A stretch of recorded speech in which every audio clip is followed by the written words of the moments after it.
ध्यायते विषयान् पुंस संगास्तेषुपजायते संगात् सज्जायते काम कामात् क्रोधाभिजायते। विषयों का मार्ग विनाश की ओर ले जाता है। यह हम नारद मोह के ऊपर चर्चा कर रहे थे। आज उसकी तीसरी कड़ी में हम ये बताते हैं कि जैसे ही नारद जी ने कामदेव को जीता तो उनके मन में अहमति आ गई, गरूर आ गया, घमंड आ गया और वो सबको इस प्रकार से अपना जो अपनी सफलता को बताने लगे और उनमें घमंड आया। तो भगवान ने मन में विचार किया कि इनके दिल के अंदर एक गर्व का पेड़ अंकुरित हो गया है, इसको मुझे उखाड़ना जरूरी है। करुणा निधि मन कीन बिचारी उर अंकुर्यो गर्भ तरु भारी बेगिताई में डालू पारी पन हमार सेवक हितकारी। कि मैं इस गर्भ के तरु को बहुत जल्दी उखाड़ फेंकूँगा, नहीं तो यह गर्भ के कारण मनुष्य घमंड से नष्ट होता है और ये मेरा भक्त है और इसकी रक्षा करना मेरा कर्तव्य है। तो भगवान ने इस विचार के आते ही उन्होंने एक माया की रचना की और एक 100 योजन विस्तार का एक नगर बनाया। जिस रास्ते से नारद जी जा रहे थे उस रास्ते में वो नगर पड़ा और वह नगर स्वर्गलोक से भी ज़्यादा सुंदर और बड़ा था। और वहाँ पे तेईपुर बसही शील निधि राजा अगणित हय गण सेन समाजा। उस नगर का राजा जो शील निधि नाम का था और उस नगर के अंदर अगणित हाथी घोड़े सेना और समाज निवास करता था। विश्व मोहिनी तासु कुमारी श्री विमोह तेई रूप निहारी। और उसकी कन्या थी, उसका नाम था विश्व मोहिनी। और लक्ष्मी भी उसका स्वरूप देख करके और शर्मिंदा हो जाए ऐसा सुंदर रूप उसका था। तो मुनि को तुकी नगर ते ही गयो पूर्वासिन सब पूछत भयो।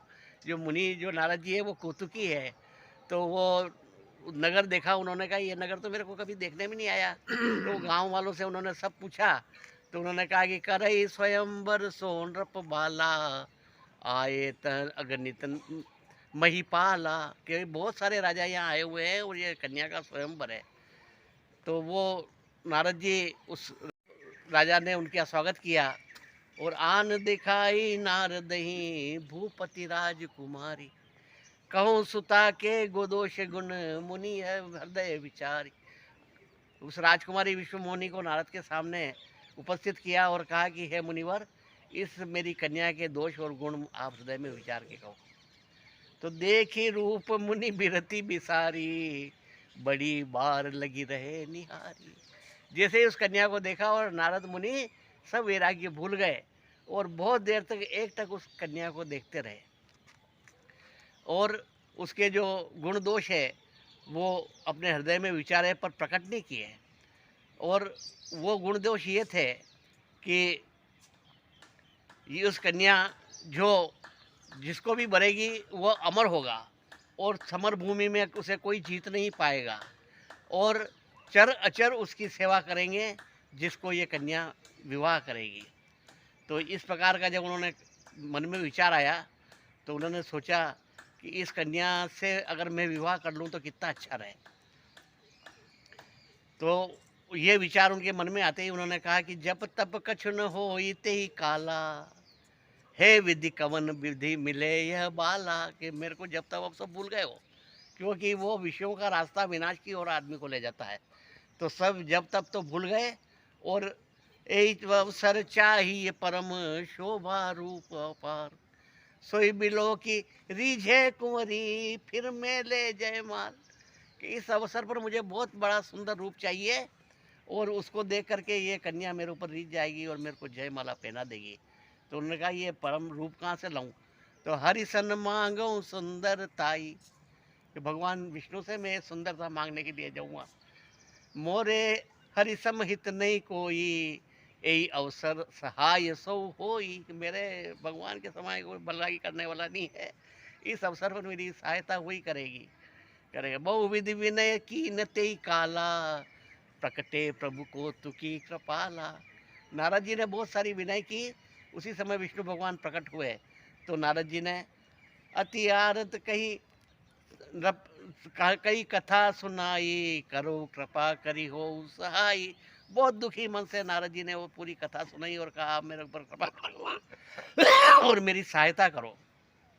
आपन रूप देहु आन भांति नहीं पाऊँ, अपना रूप है भगवान मुझे दे दो, इसके अलावा मैं उसको किसी प्रकार से प्राप्त नहीं कर पाऊंगा।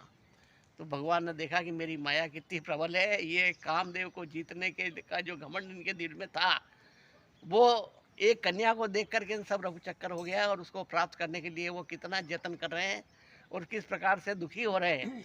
तो उन्होंने कहा कि जय विधि नारद हो हित तुम्हार, सोई में करब न आन कछु बचन मृषा हमार। हे नारद, जिस प्रकार से तुम्हारा भला होगा वो मैं सब करूँगा, मेरा कोई वचन वृथा नहीं जाएगा। कुपतर मांग रुज व्याकुल रोकी, वेदन दे ही सुनई मुनि जोगी। ए विधि हित तुम्हार में ठयऊँ, कई अंतर हित प्रभु भयऊँ। माया बेबस रहे मुनि मूढ़ा, समुझी नहीं हरि गिरा निगूढ़ा। उन्होंने कहा, हे नारद, कोई भी व्याकुल रोग से हो और कुपथ्य मांगे, यानी उसे अगर डायबिटीज और शक्कर खाना मांगे, हार्ट प्रॉब्लम और घी खाना मांगे, तो वैद्य उसको खाने को नहीं देता है। इसी तरह से मैं भी जो तुम मांग रहे हो वो मैं तुम्हें नहीं दूंगा। तो माया विवश भय मुनि मूढ़ा, समुझी नहीं हरि गिरा निगूढ़ा।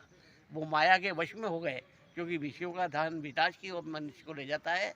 तो और माया के चक्कर में विवश हो गए और उनकी बात को नहीं सुना और नहीं समझा। इस प्रकार से नारद प्रभु पद सिर नाई, चले हृदय अहमति अधिकाई। इस प्रकार से वो आगे चले और अब उनका आगे क्या चरित्र होता है ये हम कल बताएंगे।